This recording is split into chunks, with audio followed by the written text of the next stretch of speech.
Mrs. Eddy by Hugh Studdert Kennedy. Chapter 48. The Case in Court and Its Outcome. Pleasant View, Concord, May 16, 1907. Honorable Judge Chamberlain, Concord, New Hampshire. Respected Sir, it is over 40 years that I have attended personally to my secular affairs, to my income, investments, deposits, expenditures, and to my employees. I have personally selected all my investments, except in one or two instances, and have paid for the same. The increasing demands upon my time, labors, and thoughts, and yearning for more peace and to have my property and affairs carefully taken care of for the persons and purposes designated in my last will, influenced me to select a board of trustees to take charge of my property, namely, Honorable Henry M. Baker, Mr. Archibald McClellan, Mr. Josiah E. Fernald. I had contemplated doing this before the present proceedings were brought, or I knew aught about them, and I consulted Lawyer Streeter about the method. I selected said trustees because I had implicit confidence in each one of them as to honesty and business capacity. No person influenced me to make this selection. I find myself able to select the trustees I need without the help of others. I gave them my property to take care of because I wanted it protected and myself relieved of the burden of doing this. They have agreed with me to take care of my property, and I consider this agreement a great benefit to me already. This suit was brought without my knowledge, and is being carried on contrary to my wishes. I feel that it is not for my benefit in any way, but for my injury, and I know it is not needed to protect my person or property. The present proceedings test my trust in divine love. My personal reputation is assailed, and some of my students and trusted friends are cruelly and unjustly and wrongly accused. Mr. Calvin Fry and other students often ask me to receive persons whom I desire to see, but decline to receive solely because I find that I cannot serve two masters. I cannot be a Christian Scientist except I leave all for Christ. Trusting I have not exceeded the bounds of propriety in the statements herein made by me, I remain most respectfully yours, Mary Baker Eddy. This letter, written in her own unmistakable hand, although not made public until later, marked an important point in Mrs. Eddy's defense. The case, as has been seen, had been narrowed down to the single question of Mrs. Eddy's competence at the time she executed her trust deed, and her letter to Judge Chamberlain, to which both sides would have had access, must have filled Senator Chandler and his colleagues with misgiving.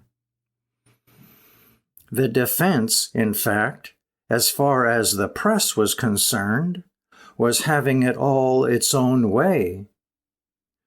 The letter to Judge Chamberlain was clearly not that of a woman either physically or mentally incapacitated. And the testimony of Curtis, Parker, or Brisbane, and several others all went to show that the very reverse was the case.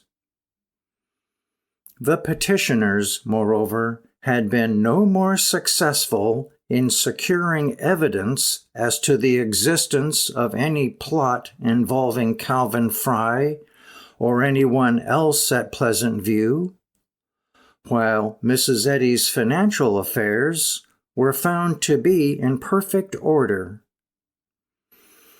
In fact, the prevailing outside opinion, as reflected in the press, was that the petitioner's case was lost before it came to court.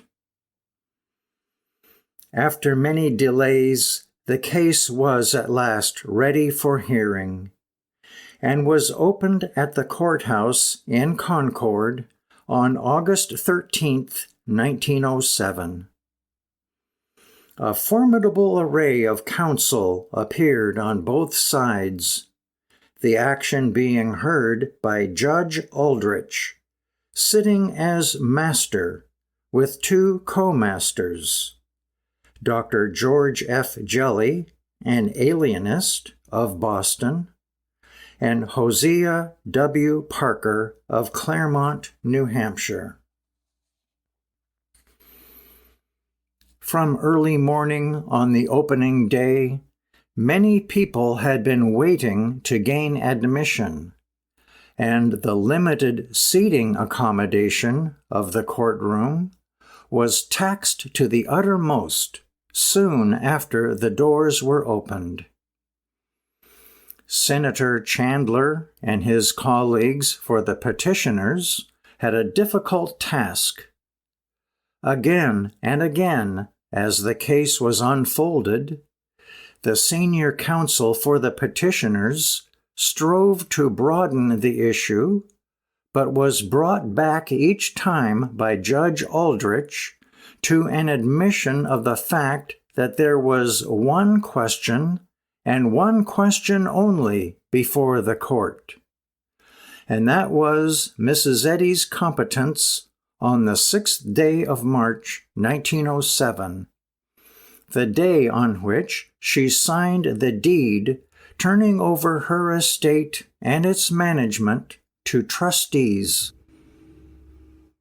There was, of course, the question of misappropriation prior to the granting of the trusteeship. But although General Streeter, in behalf of the defendants, repeatedly challenged Senator Chandler to produce the slightest evidence of misfeasance in this respect, neither then nor at any time later were such charges advanced. Driven thus into a corner, it became apparent that Senator Chandler intended to rest his case and build it up upon a charge of general insanity, and that he sought to prove his point by showing that Mrs. Eddy was subject to delusion to a point where it usurped the place of reason and controlled the will. He set forth a chain of 6 delusions, of which he claimed Mrs. Eddy was subject. 1. That the world does not exist. 2. That she was supernaturally inspired. 3. That she could heal miraculously. 4. That her philosophy was destined to supplant others. 5. That there is such a thing as malicious animal magnetism. 6. That malicious animal magnetism is the cause of terrible evils. The court, however, emphatically upheld General Streeter's contentions that however interesting such matters might be in themselves, they clearly had nothing to do with the case. As a matter of law, General Streeter declared, these suggestions of delusions, which simply mean that Mrs. Eddy believes in some things that Mr. Chandler and others don't believe in, unless they are in some way connected with the transactions of her business affairs, are absolutely incompetent. The discussion was continued back and forth for some time. But in the end, the court decided that the only way to reach an answer to the issue, and the readiest way, was for the court itself to examine Mrs. Eddy. And to this end, Judge Aldrich proposed that the court adjourn to Pleasant View, rather than require Mrs. Eddy to undertake a personal appearance in Concord. In deciding to journey to Pleasant View, rather than to require Mrs. Eddy to appear in court, the masters concurred in pointing out that such action on their part should not be construed into an assumption that Mrs. Eddy was not able to come to Concord. It is no disrespect, Judge Aldrich declared, to say of any woman of Mrs. Eddy's years that she is entitled to every court clemency. We think it entirely reasonable, out of deference to her, to go there if desired. And so, on the afternoon of August 14th, 1907, the court, accompanied by leading counsel on both sides, adjourned to Pleasant View. The coming of the court seems to have made no unusual stir there. It was a lovely summer day, with just that wisp of haze and that breath of sweet odor which tell of approaching fall.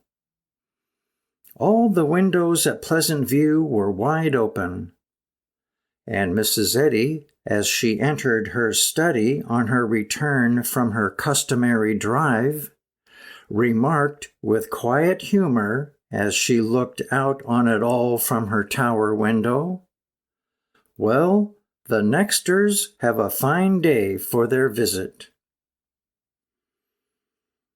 Some weeks previously, Edwin J. Park, news editor of the Boston Globe, had interviewed Mrs. Eddy at Pleasant View, and had given an intimate picture in his paper of Mrs. Eddy at home. Like Brisbane, he seems, during the interview, to have been kept in a constant state of astonishment at her memory for dates, names, and circumstances which appeared to him marvelous, at the ease with which she moved from one subject to another, and at her vivid interest in the world around her. He seems, however, to have been specially impressed with the fact that Mrs. Eddy still ran her house and household in the full tradition of a New England housewife. Several times he reverts to the subject and tells how, in the end, Mrs. Eddy, seeking to convince him, rang for her housekeeper, who appeared shortly afterwards, a neat, wholesome-looking young woman in the attire which she had worn in her duties about the house. And then he continues, "She started in to apologize for her appearance, although there was nothing about it that required apology. Mrs. Eddy quieted her with the remark, "Never mind, dear, you are all right," and then continued, smiling, "Are you my housekeeper?" "Yes, ma'am," affirmed the pleased and radiant girl, bowing and smiling. "Do I go downstairs and look around every day and see that everything is running smoothly?" asked Mrs. Eddy. "Yes, ma'am, you surely do," answered the housekeeper. "Am I careful and observant?" asked Mrs. Eddy. "You surely are, ma'am." "Have I arranged the furniture and shown just how I wanted it?" "Yes, ma'am. You told me just how everything should be."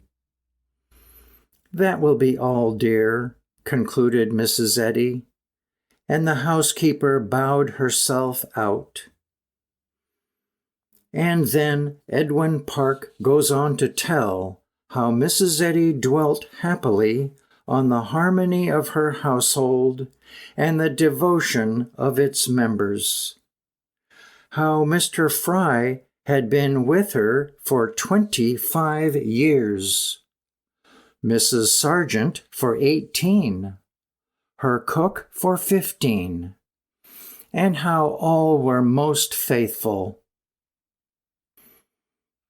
Promptly at 2 o'clock, the carriages from Concord drove up to the front door, and a few minutes later, Mrs. Eddy was receiving the court and attending council in her study.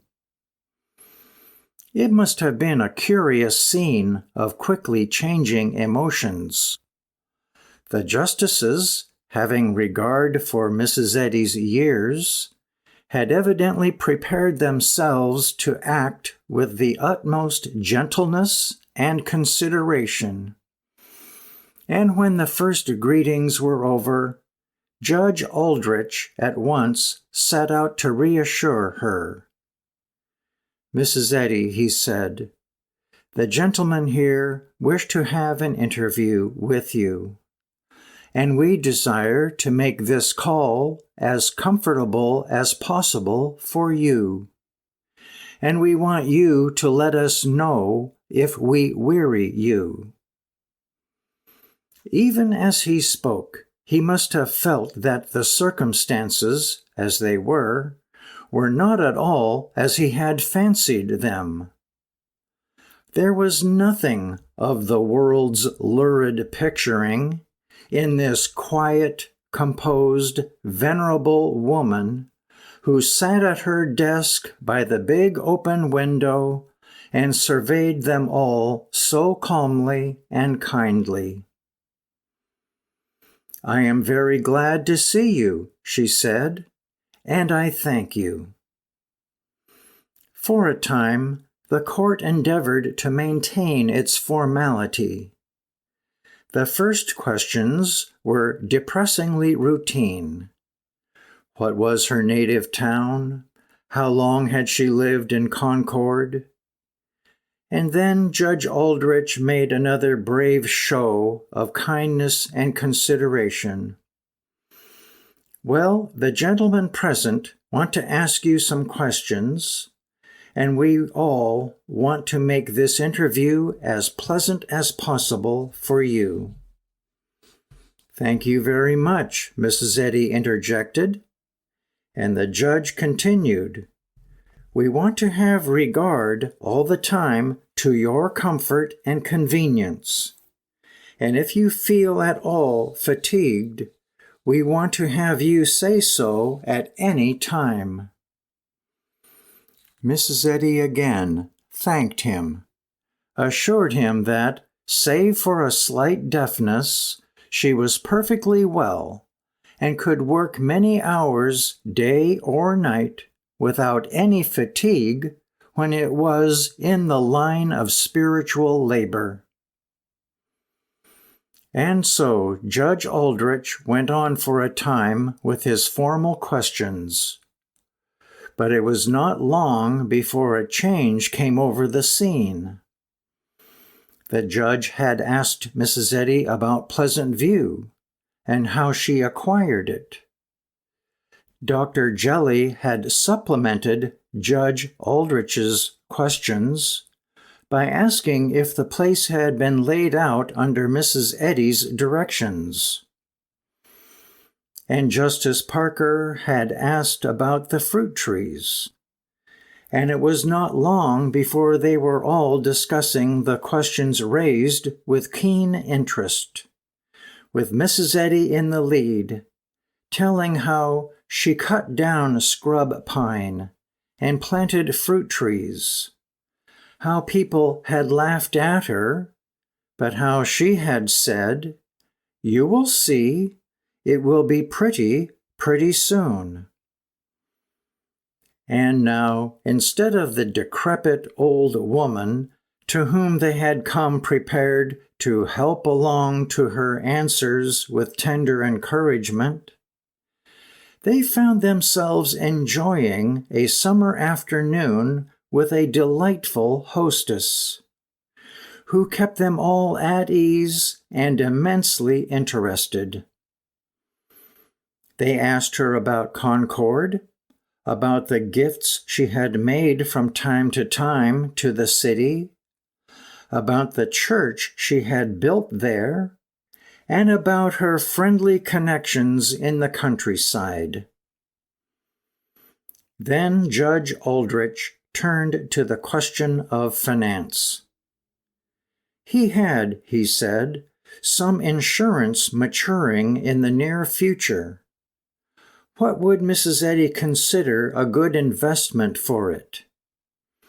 If she had $100,000 to invest, what kind of investment would she consider sound? And Mrs. Eddy, on the whole, preferred municipal bonds. Stocks might be all right for anyone who could look after them, but she preferred not to have the trouble of it. And the only time she had gone contrary to her judgment in this respect, she had lost by it. How did she judge as to the value of municipal bonds?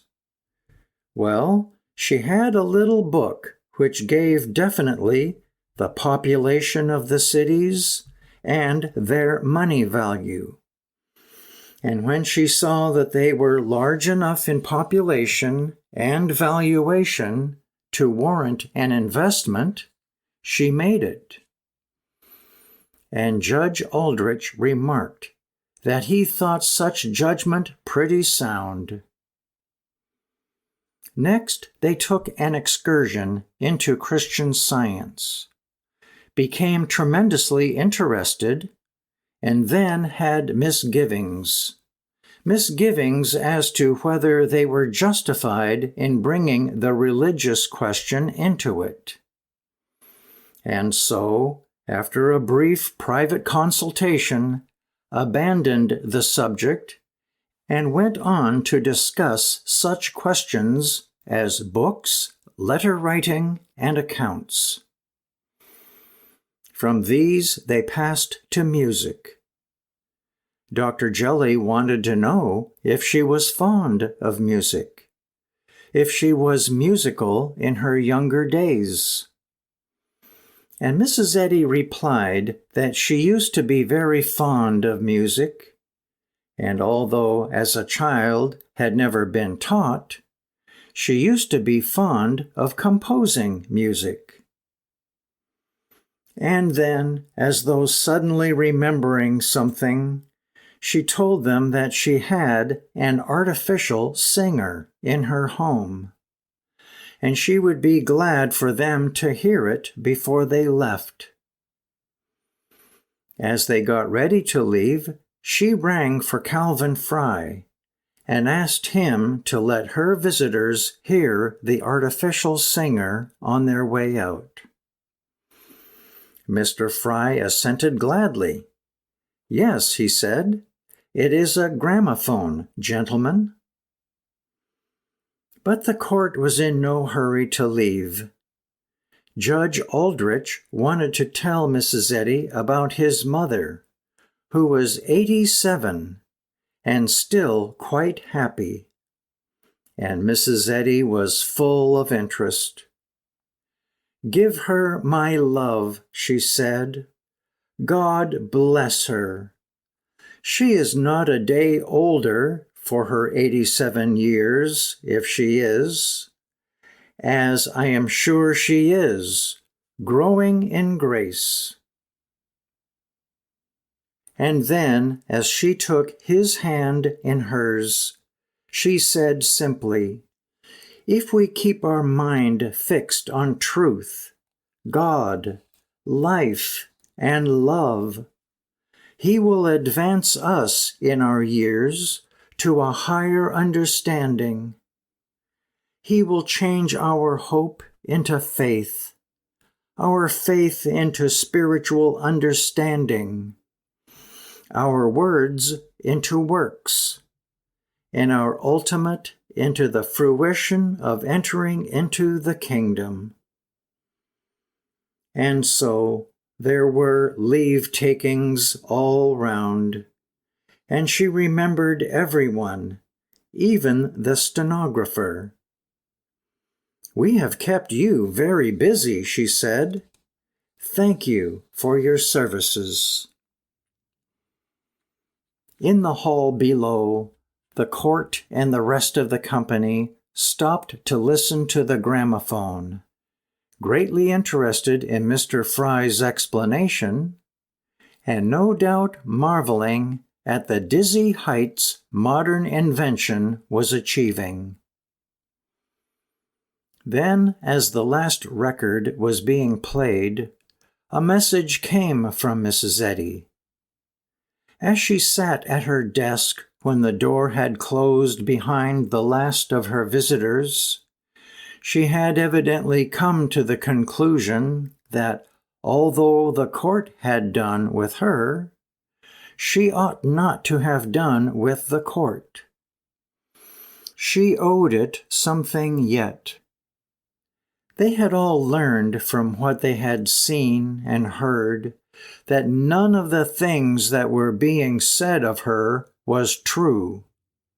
But all that was nothing compared with her message, and her message had been misinterpreted, and misinterpreted even more than her life and person.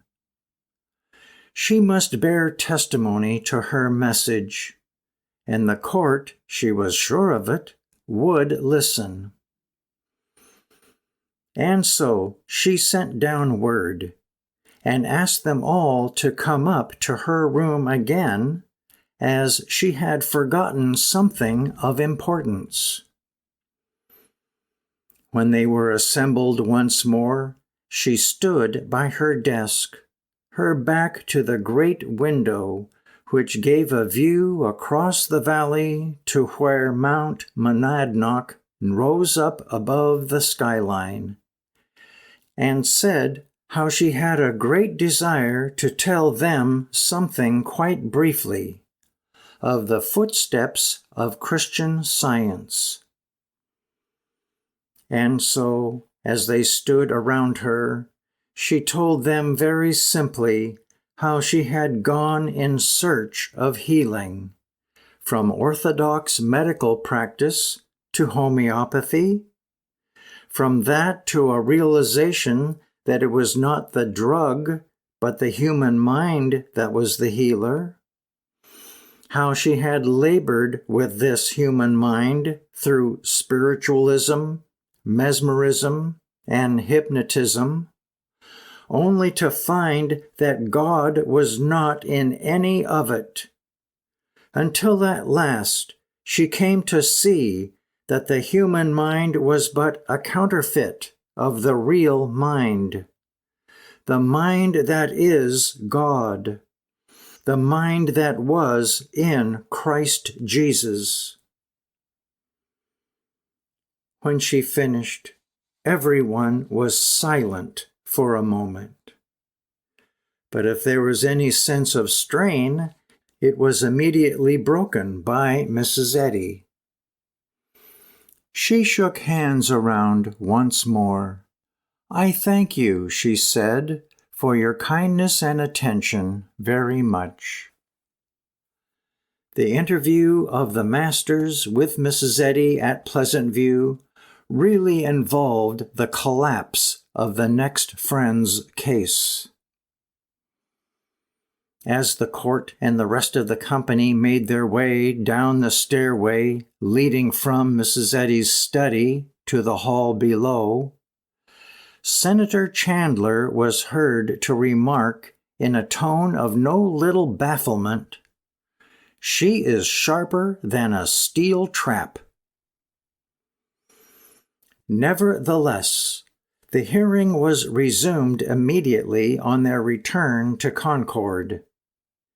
Judge Aldrich had been careful before dismissing court, as they were about to leave for Pleasant View, to impress upon the council that the hearing was not adjourned, that no recess had been taken. "We do not take a recess, really," he said. "The hearing is going on, but going on at another place."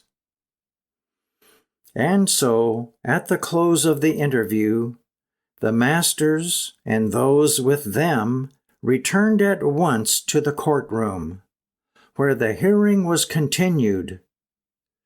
Senator Chandler and his colleagues made a brave show for 3 days of carrying on. But it must have been clear to them from the first that the masters would inevitably interpret their evidence and argument in the light of what they had seen and heard for themselves. In addition to this, the reports of the various alienists appointed to examine Mrs. Eddy in regard to her physical and mental condition were coming in, and although they were not made public until later, they were known by the plaintiff's counsel to be very unfavorable to their case. This was particularly true in regard to the report of Dr. Allen McLean Hamilton, who declared quite unequivocally that far from displaying any sign of mental incapacity, he did not hesitate to say that Mrs. Eddy was both physically and mentally phenomenal. When the court convened on the 6th day of the trial, namely August 21st, 1907, Senator Chandler, as senior counsel for the plaintiffs, arose and announced the withdrawal of the suit. Rumors of what was about to happen had spread rapidly, and the little courtroom was crowded as soon as the doors were opened. "May it please the court," Senator Chandler said, "it will doubtless be a relief to the masters to be informed that the counsel for the next friends have this day filed with the court a motion for the dismissal of the pending suit, and that they hereby withdraw their appearance before the masters without asking from them any finding upon the questions submitted." It was an astute move, for in the matter of law, it not only saved the next friends from riding on to what was inevitable defeat, but effectually barred defendants' counsel from bringing into court, and so making public, the great mass of evidence that had been accumulated to prove Mrs. Eddy's complete physical and mental competence. General Streeter pleaded with the court to refuse the motion, urging that his clients were entitled to every opportunity to establish beyond all peradventure the complete competence of the venerable lady who had been rendered the involuntary petitioner in the case. Judge Aldrich, however, ruled that the masters had no choice in the matter, and that in view of the withdrawal of the plaintiffs, there was nothing left to be answered by Mrs. Eddy or decided by us. The case, therefore, stood dismissed, without any ruling on the part of the court. The result was, however, accepted everywhere as a signal triumph for Mrs. Eddy and a complete proof of her capacity. As far as Joseph Pulitzer and the New York World were concerned, the outcome of the proceedings was the reverse of all they had hoped. If the press, after the attack on Mrs. Eddy in the previous October, had scourged the world with whips, it now proceeded to scourge it with scorpions. Even the newspapers, most notoriously antagonistic to Mrs. Eddy and her movement, registered a changed attitude almost overnight. The press throughout the country seemed suddenly to develop a pride, not only in the vigor displayed by this woman so long past the age of active service, but in the work she had done and was doing. Everywhere, Mrs. Eddy became good copy. Stories about her were eagerly read. The accounts given of her quiet good humor, her at times quite disconcerting wit, her freedom from all bitterness, her kindness, her charity, her infectious sense of fun, her refusal to ask for help or cry quarter, seemed to appeal specially to the sporting instinct of press and people. The dismissal of the suit brought by Next Friends against Mrs. Mary Baker G. Eddy, declared the New York American, will be gratifying to all fair-minded people without regard to religious belief. It is now to be hoped that Mrs. Eddy, like all other persons who are acting within their rights, will be left in peace and security. The Free Press of Detroit declared that it had been proved to the satisfaction of the reading public that the venerable woman was in full possession of her mental faculties, and that any reports to the contrary were destitute of foundation.